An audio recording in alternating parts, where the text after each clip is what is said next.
In our last two lectures, we discussed about environment, we discussed about ecosystem, their structure, their function, need of environmental studies and all. And our today's topic is emerging issues of development. आपल्याला काय बघायचं आहे? तर विकास जो होतोय त्याच्याशी निगडीत असणाऱ्या समस्या. Now we know it is only the earth that the life is exist on it, and we as a human being are the most adapted and powerful inhabitant of earth. आपण काय बघितलंय की पृथ्वी हा एक असा ग्रह आहे की ज्याच्यावर जीवसृष्टी आपल्याला आढळून येते. भले संशोधन होऊ दे, दुसऱ्या ग्रहांवर जीवसृष्टी आहे की नाही याचा आपण शोध लावतोय, पण आता फक्त जीवसृष्टी व्यवस्थित जे आढळून येते ती कुठे आहे तर पृथ्वीवर आहे. आणि ह्या पृथ्वी तलावरचा अत्यंत शक्तिशाली आणि सर्व परिस्थितींशी जुळवून घेणारा प्राणी कोण आहे तर आपण मानव. Human race has destructed diversity and natural resource in few hundreds of years.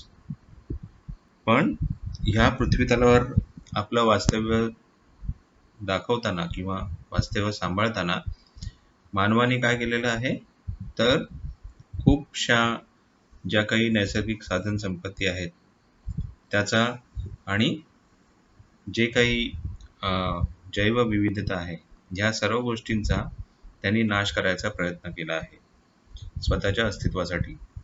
For example, destruction of tropical rain forest, coral reefs, wetland mangroves, ice caps etcetera.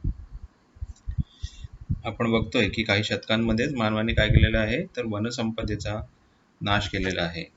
आपण मागच्या एका लेक्चरमध्येही बोललो होतो की आपल्या पृथ्वी तलावर वनसंपदा जी अगोदर होती ती आता तेवढी राहिली नाहीये, कारण जसं जसं लोकसंख्या वाढत गेली तसं तसं जमिनीचा वापर करण्याच्या पद्धती बदलत गेल्या आणि ह्या पद्धती बदलत गेल्यामुळे वनसंपदेचा खूप सारा विनाश होत गेला.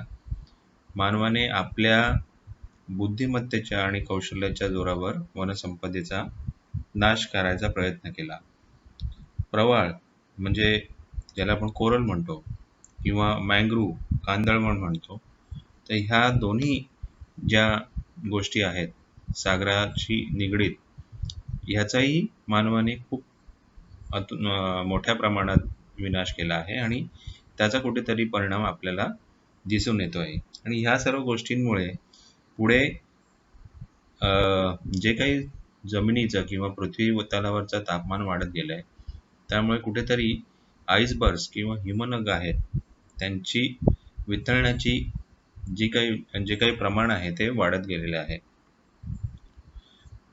कांदळवन किंवा मँग्रोव्हचा जर विचार केला तर मँग्रोव्ह मधले जे काही वनस्पती असते, कांदळवन जे असतं तर त्याचं लाकूड टणक असतं, ते बांधकामासाठी वगैरे वापरलं जातं. इवन प्रवाळाचं जर म्हणाल, कोरल रीफ्स हे कुठेतरी जैवविविधता समुद्रातली राखण्यासाठी फार महत्त्वाचा एक रोल त्यांचा असतो आणि त्यांच्या विनाशामुळे जे काही वैविधता नाश होते त्याचा परिणाम कुठेतरी आपल्याला प्रत्यक्ष किंवा अप्रत्यक्षरित्या भोगावा लागतो. आता हे जे काही विकास आहे तो विकास कसा कसा घडत गेला तर जसं लोकसंख्येची घनता वाढत गेली तसं ज्या काही गरजा आहेत लोकांच्या त्याही वाढत गेल्या आणि ह्या गरजा वाढत गेल्यामुळे काय झालं तर कुठेतरी जे काही नॅचरल रिसोर्स आहे, नैसर्गिक साधन संपत्ती आहे त्याचं मोठ्या प्रमाणात डिस्ट्रक्शन होत गेलं. More the dense population, more is the destruction. The rate of destruction is more than rate of creation. जिस प्रकार से डिस्ट्रक्शन हो गया नेचुरल रिसोर्स का, उस प्रकार से क्रिएशन नहीं हो पाया अब तक. यानी अगर जैसे फॉरेस्ट डिफॉरेस्टेशन एक्टिविटी की तो न्यूली प्लांटेशन नहीं हुआ और उसकी वजह से क्या हो गया कि कहीं तो वेजिटेशन धीरे धीरे कम होते गया। इसलिए हमने क्या लिखा, the rate of destruction is more than the rate of creation. जिस प्रकार से हमने डिस्ट्रक्शन किया है उस रेट में हमने रिक्रिएशन नहीं किया, और उसका नतीजा क्या हुआ, तो कहीं तो एनवायरमेंटल डिस्ट्रक्शन बहुत बड़ी पैमाने में हो रहा है। और अगर यही कंडीशन आगे भी चालू रही तो हमें एक दिन ऐसा आएगा कि सब अपने इकोनॉमिक जो कुछ एक्टिविटीज़ है या डेवलपमेंट है वो रुक जाएंगे, बहुत बड़े रेट में डिज़ास्टर आने की संभावना बढ़ जाएगी। और हम अभी के ये जो क्लाइमेट चेंजेस है उसमें हम यही देख रहे हैं कि कहीं तो ये हम सब बातें एक्सपीरियंस कर रहे हैं। Increase in the population has made sustainable development extremely difficult. हम जो कुछ अभी रिसोर्स का यूटिलाइजेशन कर रहे हैं वो इतने बड़े रेट में कर रहे हैं कि आगे जाके आगे के जनरेशन के लिए ये रिसोर्स अवेलेबल रहेंगे या नहीं, इसका डाउट सभी को आ रहा है। तो कहीं तो हमने ये लिखा है कि increase in the population, population say related जितने सारी बातें हैं उसमें क्या क्या देखा हमने, तो जैसे पॉपुलेशन बढ़ रहा है रेट ऑफ डिस्ट्रक्शन बढ़ रहा है, रेट ऑफ क्रिएशन कम हो रहा है, इकोनॉमिक स्टैग्नेशन आने की संभावना है, डिजास्टर आने की संभावना है, और सस्टेनेबल डेवलपमेंट ये एक डिफिकल्ट बात हो गई। Increase in the rate of resource consumption has creates threaten to the global ecosystem. हमने बहुत बड़े पैमाने में रिसोर्स कंजम्पशन करना शुरू कर दिया है, whether it is water consumption, whether it is energy consumption और forest resource consumption। ये एक बड़ा थ्रेट है ग्लोबल इकोसिस्टम के लिए। साधनांचा अधिक वापर करण्यात आलेला आहे आणि त्यामुळे परिसंस्थेला खूप मोठ्या प्रमाणात हानी पोहोचायची संभावना आहे अजून। Faster the rate of growth of population, faster the rate of consumption of resources end faster the rate of production of pollutants.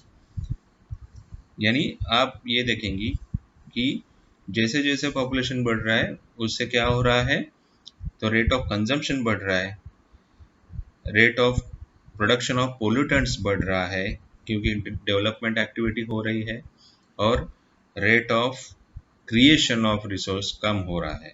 लोकसंख्या वाढीमुळे नैसर्गिक साधनांचा वापर वाढलाय आणि त्यामुळे प्रदूषकांची वाढ मोठ्या प्रमाणात आपण दिसून येते।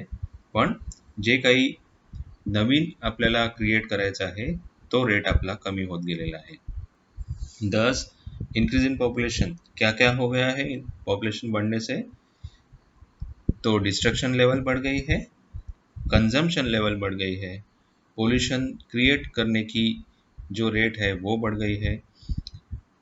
डिक्रीज क्या हुआ है, तो क्रिएशन रेट कम हो गया है, सस्टेनेबल डेवलपमेंट कम हो गया है, बायोडायवर्सिटी कम हो गई है, और वेस्ट जनरेशन ज़्यादा हो गया है।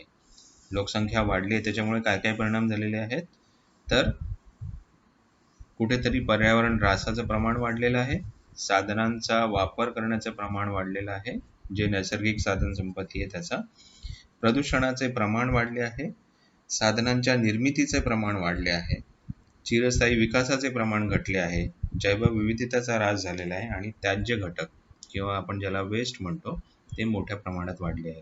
तर ह्या सर्व गोष्टी कुठेतरी विकासाशी निगडीत गोष्टी आपण आज अभ्यासल्या। आपण आज इथेच थांबतोय।